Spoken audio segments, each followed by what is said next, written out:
Welcome to Extra. I'm Joanne Hines. And I'm Georgia Lash. Here at Extra, we bring you expanded coverage of recently broadcast features from Sun City TV. This month's show is like a kaleidoscope, featuring the many facets of our Sun City lifestyle. Joanne, let's begin with the story that exemplifies the community of caring, a treasured facet here in Sun City. We count on Sun City clubs and groups to bring us together to commemorate the poignant times of our lives. The Shalom Club and the Sun City Veterans Association sponsored a touching ceremony on the 23rd anniversary of 9/11. Reporter Chris Chase was there. You were absolutely right. We will always remember. And we're here with Mitch Sachs from the Shalom Club, who's doing a presentation today. Now, Mitch, what exactly is the presentation going to be about? The presentation is going to be about survival. And our guest speaker, the general, will go through the whole thing. It looks like while we're standing here, the crowd is filling up. We should have a full house in here. We have songs going on. We have the color guard. It's going to be a special, solemn presentation. Now, Craig, thank you so much for being here. You're doing the presentation today. What exactly, abridged, are you going to say today? Well, I was at the Pentagon on 9/11. I wasn't stationed at the Pentagon. I was visiting the Pentagon. But because I lived in Hawaii, I couldn't get back for 2 days. So I spent 2 days in front of that hole in the wall trying to do everything I could to help. And I'm also going to talk a little bit about the intelligence failures that we encountered on that day and what we've tried to do to fix them. And you fixed them? I haven't fixed them, but the United States has done a pretty good job. But we can never let our guard down. Thank you very much, Craig. Now, David, you are coming to ring the bell. Could you tell me the significance of that? Well, years ago, when they had teletype in the fire department and they had an alarm, they always used to ring the bell. I'm going to do is called 4 5s, and when that does, that means someone has passed away in the fire department, and that's what that's for, to alert everybody in the paid fire department that they have passed away, and that's what that amounts to. Now, you're a youngster, aren't you? How old are you? I'm 96 years old. 96. All right. Doesn't make any difference what age you are, does it? I spent 63 years active in the fire department back home, and I was 7 years active exempt. Why, thank you for your service. My pleasure.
Senator John Kerry said it was the worst day we have ever seen, but it brought out the best in all of us, thanks to everyone involved in this remembrance.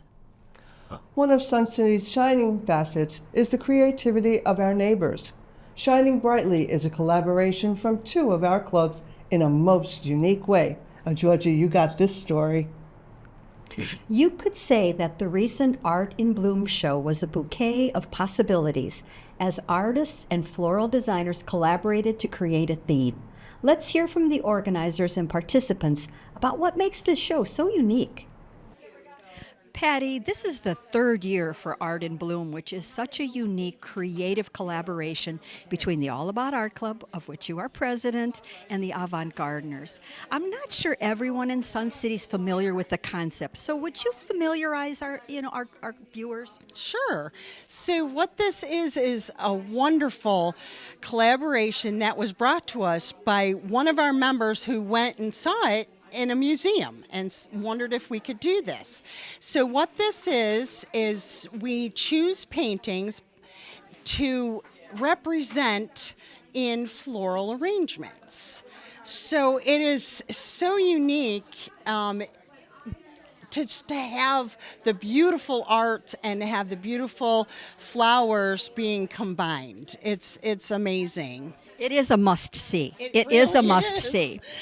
So how long or what is the process of getting those pairings evolved?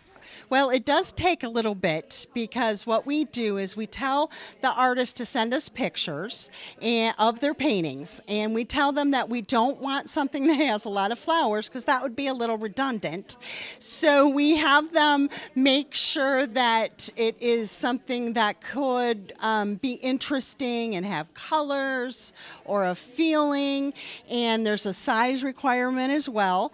So you have to put all of those into consideration. They send us the pictures, and then we have two of our club and two of the avant-gardeners get together in a room, and then we pare it down and we go, okay, that I like, this I like, that one I like, or this one I'm not real keen on, and we bring it all down to the finals. And it's wonderful, and it has grown every year. It started at 12 for each club. Then it went to, I believe, 13 or 14, and this year it's 18 per club. So there's 36 of us that are here showing what they do and what they love, and it's amazing. Lisa, you have been the champion of this Art in Bloom show for all the time now, all 3 years. You've hit the triple. All right. And I think this will be a home run because you have more, pairings than you've ever had before. How many are in this year? There's 18 participants, and I tell you, Georgia, the energy is fabulous. So it's going to be a great show. Now, do you ever get rookies or making their debut appearance at this show? Well, rookies might be new to the show, but it does take a certain confidence for a designer to agree to participate. So we have to kind of maybe invite people repeatedly. But this year of the 18, we have 5 new participants, so that's very exciting. Now, from your vantage point of looking at the participants, where do you see that they have the greatest fun and the greatest challenge?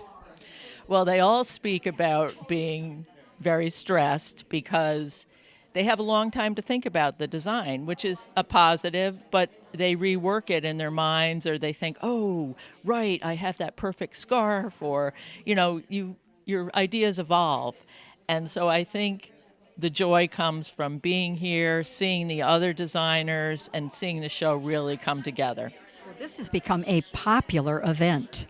And yesterday, a lot of chatter about, are you going? Are we going to hit the pancake breakfast first? So you've tied in this beautiful weekend. Once again, a home run for the avant-gardeners too. Just had a quick look around, Dorothy, and I can see the coaching and training that you've been providing, the artistic direction to the avant-gardeners who had to represent these paintings. What's the real secret? How do you get them from square one to these finished products? Well, some of my girls or some of the designers in today's show have been working with me for a couple years in my workshops, which we run once a month during the season. And they evolved. It's an evolving process. Some come with talent, some don't. So it's like any skill. You have to practice. And this is the end result of our practices and our workshops and looking at our gardens to see what's available. It's fun. It's challenging. I know a couple of the girls lost a few nights sleep over it, including myself. But that's the trick. Practice, practice, practice. Now, I have to tell you this because I was talking about the art show with someone, and I was saying, as a gardener, I would stress about what I have available and how do you keep them fresh and and then you're trying to get the theme of the painting. But she said to me, wait a minute, they use real flowers? She thought that this was represented with faux flowers, which of course would make the job a little bit easier. Possibly.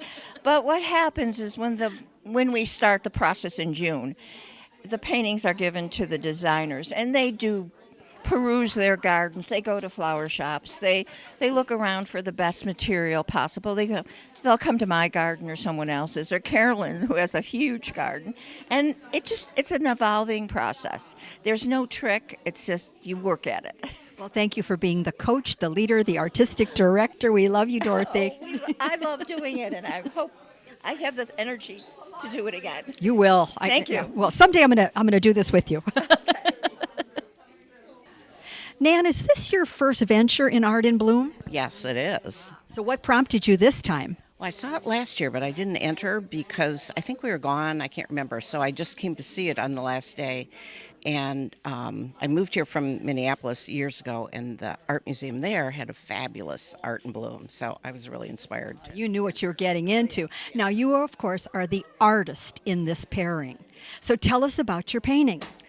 Well, this is a theme that I do a lot, the girls dancing on the beach. So this one's 5, I do 3, I do 2, I do Seaside Sisters. It's kind of a popular theme that I do, and it's just meant to express the joy that you feel when you're out there like, yay, I made it to the beach. Now, when you selected the painting for them to perhaps use in the show, were you at all concerned as to how it would be interpreted? Were there, like this is my baby? Gave that a thought. That means you don't have a big ego.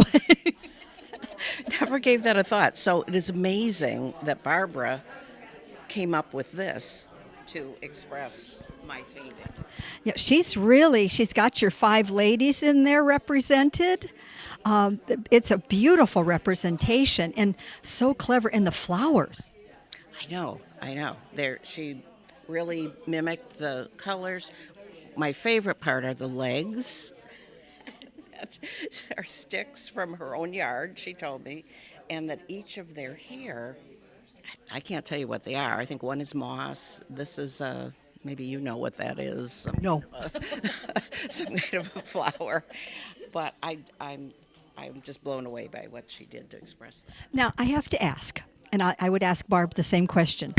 If she were to take and do her flower arrangement as a painting, would it come out like your painting? If you had thought when you first submitted the painting, did you envision sort of what it might look like, and how close was it to the actual representation? I guess what I was thinking was you would have maybe one arrangement with just those colored flowers in it, but she went way above and beyond that. And I think that's the beauty of this show and the beauty of seeing works like yours. Thank you for sharing your thoughts with us. You're welcome. Thank you. Now, congratulations goes to the People Choice recipients, artist Terry Baker and floral designer Carol Jackson. The recipients of the President's Choice Award were artist Sue Grilly and floral designer Elaine Donahue. Now, still thinking of that kaleidoscope, a key facet of life here is the safe environment Sun City thrives to maintain. Joanne, tell us about that. We value Securitas Chief Joe Schetting as a frequent visitor to Sun City TV. We appreciate the updates he provides. Here's the latest from the Chief. Well, Chief, welcome back to Sun City News. Thank you for having me again. Okay, we have a new set of questions to ask you. The first one is, what role does Securitas play like during hurricanes, and will they check on your home, etc.? I noticed we just had a tropical storm go by here. What does Securitas do during this situation? Well, hurricanes are one of the biggest things that we prepare for and plan for. We work with state and local leaders and monitor the storms because, as we all know, the storms can change quickly. So we want to, I stay in contact with Beaufort County, and then I pass that information along to the association on what they're doing. Other things that we do, if we get into a hurricane evacuation, we assist facilities with closing gates, putting up the evacuation routes, assisting residents with finding their way out through the proper evacuation route. So there's a lot of different things that are going on when something like that happens. Prepare, prevent, Securitas, keeping us safe. Now, another facet of Sun City we appreciate is the effort our clubs and groups exert to serve the needs of others. And Joanne, our next story exemplifies how far-reaching that effort actually is. Yes, it does, Georgia. Sun City TV has often featured the talents of our Sun City Woodworkers and Modelmakers Guild. They're also a great example of volunteer service. This time, we're happy to bring you their monumental achievement with their recent project. And reporter Chris Chase got that story. We're here with the Woodworkers to deliver a 7-foot model of the harbor town's 93-foot lighthouse. It was commissioned by the United States Coast Guard Auxiliary and will be displayed at Tybee Station Museum.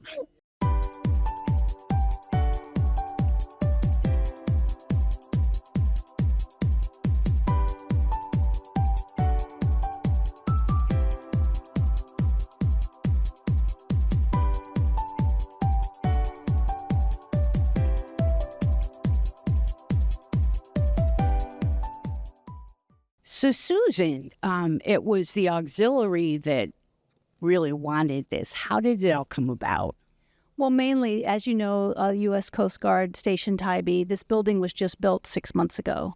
And we thought it would be great for the Coast Guard to feel the appreciation of the community for what we use them for all the time. They rescue, they search and rescue, they manage our waterways, they manage all of the aids to navigation on the waterways. They work very hard. And this is just a reminder of that the community appreciates them. So this is just a symbol of that. Now, how did you commission the woodworkers?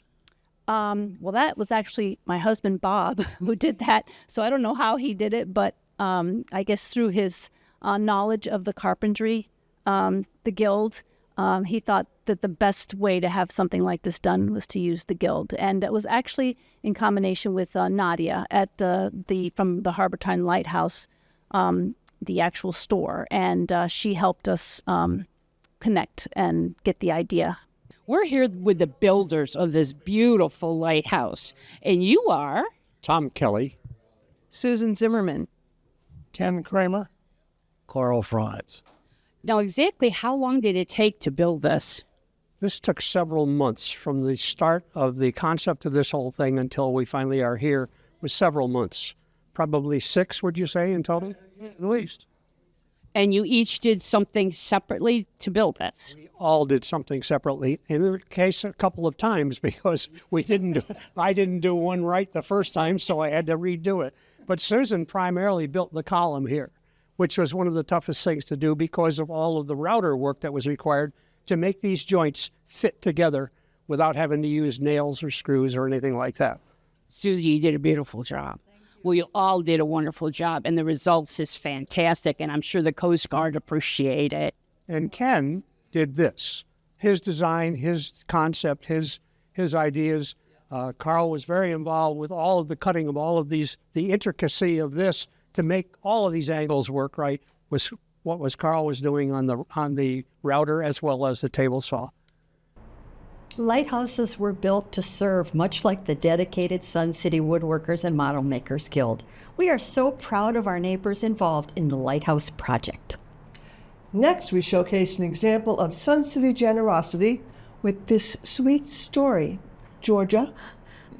I see what you did there, sweet story. Well, sweeter than maple syrup are the volunteer efforts of our Buckeye group at their annual pancake breakfast. It's a beloved annual tradition for a good cause. Check it out. The weather may not be perfect, but when I walked in and drove in, couldn't find a spot close to the door, I knew that people support the Buckeye group. And why? You're a fun group, and they know you are such a charitable group. So tell us about this pancake breakfast today. Where are the proceeds going? Okay, this pancake breakfast is going to the first responders that call on Sun City in Bluffton and Jasper County. So last year we raised almost $10,000. They each got $5,000. And it was we have a silent auction going on too with like 80 pieces of merchandise, and rain or shine, the pancake is on. But I'm looking at all the smiles. I think this is awesome. Give a shout out to your volunteers about how many does this take? At 5 o'clock this morning, I had 8 people here setting up. So it takes an army. And now if you look back there, all these people are volunteers from the Buckeye Club. I bet we have probably 30 today, which makes everything so much easier for all of us. And I just saw the firemen just showed up too. So thanks to them too for coming to our breakfast. Well, you are just a saintly group. Thank you for letting us come in and be a part of this. All right, thank you. I feel very privileged to be here with you, Lieutenant Hartley, because you are one of the recipients. Your group is one of the recipients of today's proceeds. Thank you for everything you do for us. Tell us how it feels and how important it is to get community support like this. I think it's really important to have community support because it helps us help you guys more. So that's kind of why we're here, is to make sure that you guys get all the services that you need and we can help you the best way we can. So when you guys support us, it helps us open that line of communication and make it to where we can help you the way we can. I don't think we could thank you enough. I hope you'll enjoy your breakfast this morning. Thanks for coming in and supporting the Pancake Breakfast that's supporting you. No problem. Rhonda, I'm getting a little teary-eyed here because it's not a perfect day, but it's a perfect crowd coming in. There's a line. It's hard to get a spot close to the pavilion. You guys are awesome. Look at all the support you're getting today. How does that make you feel? You know, it's wonderful. I mean, it's been pouring all morning, and yet this line, just as you said, is just not stopping. And people that are walking in the door are just so excited, and they said, absolutely, I want to support our local firefighters that service Sun City. And wow, the community, Sun City, as always, does a wonderful job. Thank you for putting this all together. I asked the guys how many pancakes they thought that might hit the grill today. And they said they thought they had 2,200 last year. I think you're going to come closer than you think this year. I think you're right. It looks fantastic. We're going to get ready. Once we're done talking to all of you, we're going to get in line and get our breakfast. Okay. Very good for that. Ooh, that looks like a lot of Would you great like a piece bacon. of bacon? I always love a piece of bacon. There you go. Okay. The best bacon ever. Best bacon ever, because this is money that's from bacon going to charity. And charity calories don't count. They don't. No. Thank you, guys. All right. Yeah. This year's breakfast raised $7,500 for the Beaufort and Jasper County first responders. Thanks, Buckeye Group. Now it's time for our favorite segment, Extra Special. It's time to inject some Halloween spirit to the show. We're bringing back a devilish segment we cooked up last year. Enjoy. It is extra special to be back in the kitchen with you again, Norma. If you don't know, besides being a perfect journalist, you excel and are known for your deviled eggs. I'm going to start off right away by saying you put the devil in deviled eggs. So this might be appropriate. Okay, all right. Okay. Appropriate? Oh, yeah. Oh, yeah. And you are the witch. Wow, that fits you to a T, girl. Hard Well, time. looks like you did a good job on that. So, Oh, I made a whole bunch this way. so we start with the pumpkin egg, and it's cute. But what we needed to do is Norma couldn't fill these. So what's in your filling, Norma, as I start to turn this into a little more pumpkin by using gel food coloring, and I'm going to start with orange. And I'm going to give it quite a bit. Okay. If you'll let me have an egg white. Okay, you grab one. Our hands are clean. Enough. Okay, so we want to just get that glob of pumpkin in there. Maybe a little less. But we're going to get that orange in there. We're going to smooth it down. Okay, and then I'm going to take a skewer and I'm just going to press down to get my pumpkin ridges. This is okay. Then for the top stem, you can take whatever handy you have, a pickle, a cucumber skin. You could take, these are poblano peppers, and just cut them into the shape of the stem. There you go. You got a little pumpkin. Now we're going to go on to our second one, which is a little spookier, Norma. I think this is adorable. We're making a spider deviled egg. Okay, so we're starting off with the regular deviled egg, and you're going to take what they call a large black olive. Used to be when I was growing up, they were much bigger than this. So you're going to take and slice that in half. So you have the half, and you're simply going to put it on. I'm going to do mine this way.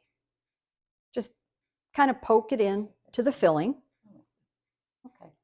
And I think we're going to need to probably put them down, and we're going to add legs. So for the legs, what you actually could do is take the half that you didn't use for the body, and I thought instead of slicing it this way, I went longitudinally to make them a little bit longer legs. Longer legs. I'm going to start grabbing this with the tweezers to just kind of help me balance. And just going to poke it in your filling. Well, I'll do it just with my hand. 4 on each side.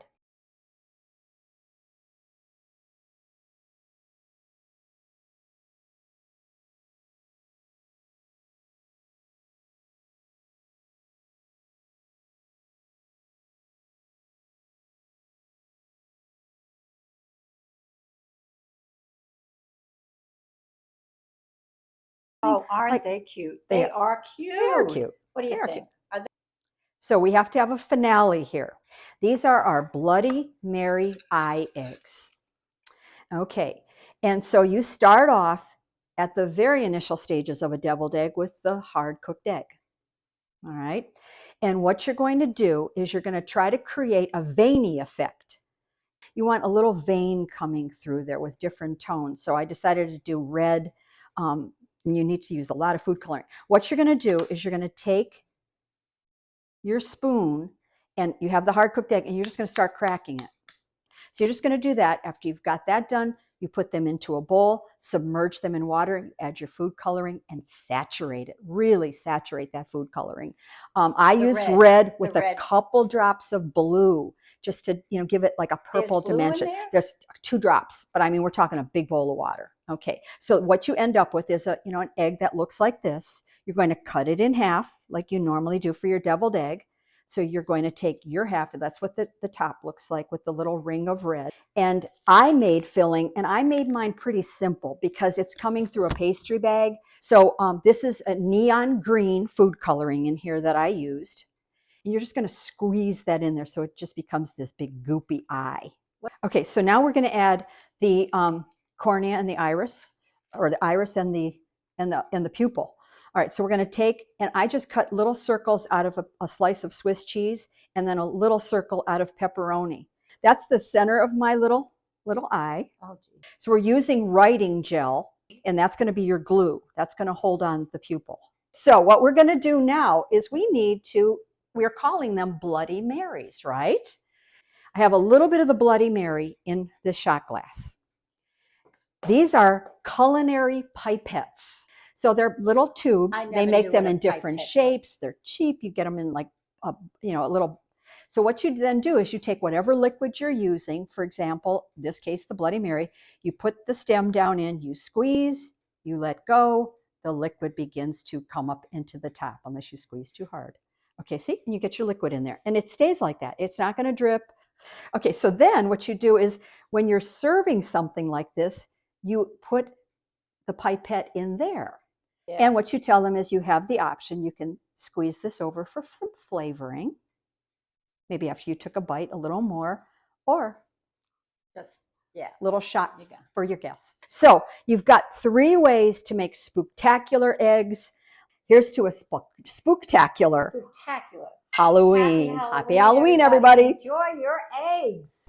That's extra for October. Thanks for watching. You can always catch us on cable and on our YouTube station, where we invite you to subscribe for easy viewing.